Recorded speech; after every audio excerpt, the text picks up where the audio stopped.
So this is a trend that shareholders don't like to see. This does put downward pressure on a stock. All right, welcome to Talking Investing. I am Tom, and as always, this is not financial advice. Just a little bit about myself. I have a background in accounting. I was a CPA. I haven't done that in many years, but I have been working with numbers for over 30 years, and I've been trading stocks for a long time. I'm hoping to share my experience with you on this channel, and of course, make some money along the way. Just as a note, we do a lot of Bitcoin and Bitcoin mining videos and updates on this channel, so if that's content that you enjoy, please subscribe to the channel. And if you enjoy this video, please smash the like button. Today, I want to do a video on a company called Marathon Digital Holdings, stock ticker MARA.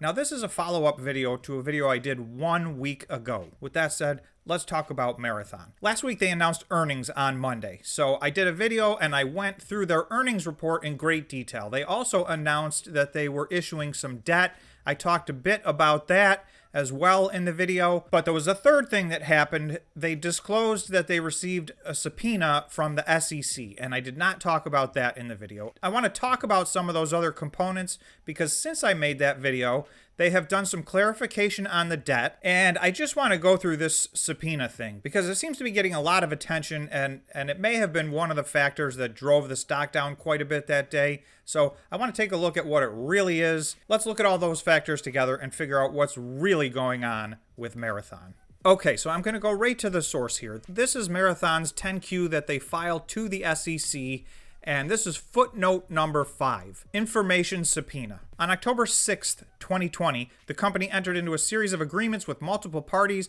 to design and build a data center for up to 100 megawatts in Hardin, Montana. In conjunction therewith, the company filed a current report on Form 8K on October 13th, 2020. So this was over a year ago. The 8K disclosed that pursuant to the Data Facility Services Agreement, the company issued 6 million shares of restricted common stock. During the quarter ended September 30th, 2021, the company and certain of its executives received a subpoena to produce documents and communications concerning the Hardin, Montana data center facility described in our Form 8K data October 13th, 2020. So again, that was a year ago.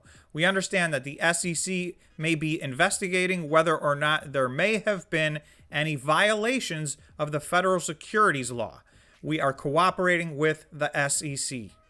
So I wanted to read that. I know that was a bit much, but this is the information that we know about this situation. Everything beyond this is speculative. So this is not the first subpoena that the SEC has issued.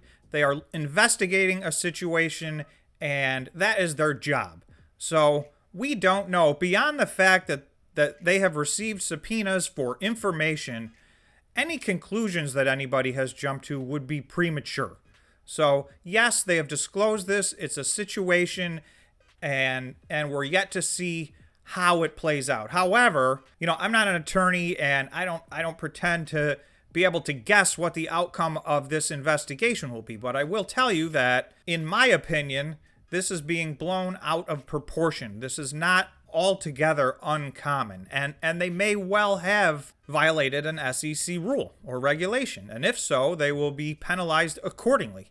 It's not that this didn't happen, it's just that I feel like it's been blown massively out of proportion from my perspective. Now, again, I don't know what the outcome of this is going to be. Nobody knows what the outcome of this is going to be. It is not some incredibly unique situation that warrants some kind of drastic change in the price of a stock, in my opinion. I just wanted to talk about that subpoena because I did not talk about that in my video last week. And there's a reason I didn't talk about it. It's one paragraph in footnote number 5 to their financial statement. This is not financial advice. Make of this whatever you think. I've told you how I feel about it. The second thing I had talked about is some debt that they were issuing. So we got some clarification on that debt. You'll see this is November 15th. So the first thing was they raised this debt offering to $650 million of 1% convertible senior notes due in the year 2026. The offering size was increased from the previously announced offering size of $500 million. Issuance and sale of these notes are scheduled to settle on or about November 18th, 2021. So a couple of things in here. First thing is these are 1% notes. In the Bitcoin mining world, we look at profit margins of 75, 80, 85%. So they're borrowing money at 1%. So this is the closest thing to, free money that you can get. Now, there's a reason they're at 1%. They're convertible. So there is the potential that this gets converted into stock.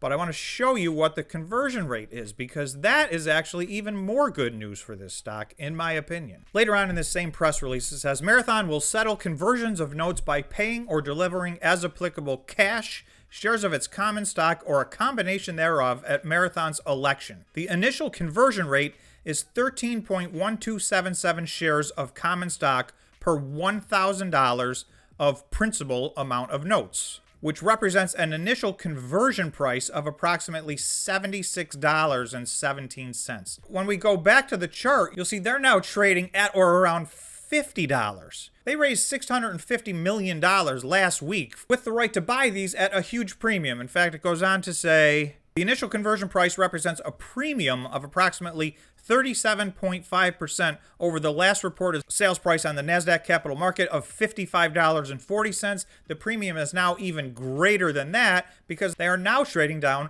around $50. I thought the market was overreacting to this, and that's before I found out the details about this. This is an extremely positive way for the company to raise capital. With $650 million, they can buy an awful lot of machines. They already have purchase orders and plans to get to 13.3 exahash. They are almost at 3 exahash operational right now. So to take a quick look at that, so they're trading at $50.65 right now. They're down about 7% on the day. They were actually down worse than that earlier. Today is Monday, November 22nd. That leaves them at a market cap of approximately $5 billion. Intraday on the 9th, they were actually over $8 billion. This company's lost $3 billion of market cap since they announced earnings last week, and their earnings report I thought was very good. So my conclusion last week was that this was a buying opportunity. So I want to look at the chart and talk about what we think now given this new information. There is one more piece of information that is affecting shareholders' perception of this company. So I want to go through that very quickly. Officer compensation has been gigantic in the year 2021. Okay, so in the management's discussion section in their 10Q, they have this analysis. Compensation was $97 million. For the 9 months ended September 30th, compensation was $153 million. Revenue for the quarter was $51 million. For the 9 months, we're at $90 million in revenue and over $150 million in management compensation. So this is a trend that shareholders don't like to see. This does put downward pressure on a stock. So there's no question about that. However, having said that, this is a very early, ultra high growth company. So if you look at my last video, from the end of 2020 to the end of 2022, so that's 2 years, they're looking at an increase in over 7,000% in their hash rate of Bitcoin mining. And they're looking at going from top line revenues of $4 or $5 million in 2020 to, $750 million in 2022. So that was a growth rate, I believe, of over 5,000%. When you have a company in the thousands of percent on their growth, management is going to be rewarded for that type of behavior. And in the short term, until that revenue kicks in, it can look very disproportionate. I'm not here to defend their compensation. I also think it feels like it's a bit much, but I don't think it has an impact on the company over the long term. I think you'll see this get more into balance in the year 2022 and in subsequent years going forward. I don't believe this will be a material part of their financial statements. I don't know that for a fact. However, it would not make sense for them to continue at this pace because understand in note 1 below, it talks about of the $97 million, they're saying here in note 1, we recognized non-cash employee and board equity-based compensation of $95.7 million. Almost $96 million of the $97 million is issued in stock. This highly incentivizes the board and management and employees to improve the value of their stock because almost all of their compensation is in stock. They would certainly not be looking to tank this stock price. It is by far in the best interest of management for this stock price to remain healthy and continue to grow. And remember, the amount that it grows past that is not an expense to the company. So if their share price doubles, their employees and management will get all of that increase so they could double this compensation at no cost to the company because it will just be an increase in the value of their shares. So again, I'm not the one to pass final judgment on this. You guys have to decide how you think this fits into the big picture, but from my perspective, I do believe that this should not have a dramatic impact on the price of the stock. This will be a much smaller percent of their overall activity, to the point where within hopefully a year, it's inconsequential. Again, I don't have a crystal ball, so I don't know that for a fact, but that is typically the way these tend to go. The stock compensation is very front-loaded when the stock is still at a reasonable price, therefore incentivizing management to perform well and increase the price of the stock over time. So with all that said, let's just take a look at the actual stock price.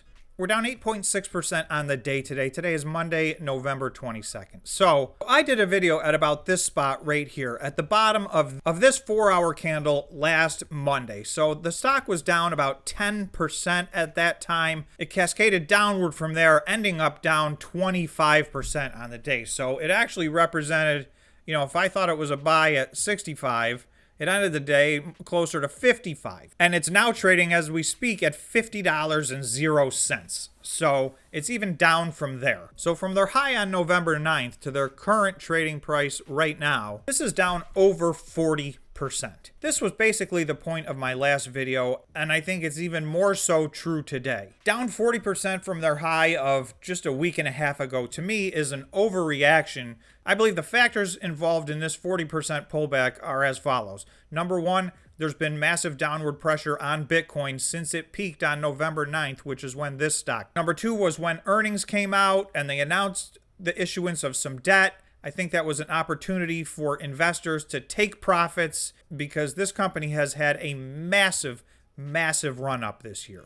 From their recent low on September 29th, they were up over 170%. So that is a drastic run up. So some profit taking is natural. So some downward pressure on Bitcoin, some profit taking from the shareholders, some bad news on a subpoena that is a question mark, and investors don't like question marks. So all these variables put together have caused a dramatic pullback. Since that day, you can see that we have been trading pretty much up and down, sideways. This yellow line at $58.72 seems to be some short-term resistance. That was their all-time high back in April of 2021. So they smashed through that on November 2nd, all the way up over $83 intraday. So since then, I just wanted to talk about those items because I think there's a lot of mass confusion here on this stock. I'm hoping that this cleared some of these items up or at least helped put them in perspective. So those are my thoughts on Marathon Digital. I hope you enjoyed the video and we will see you in the next one.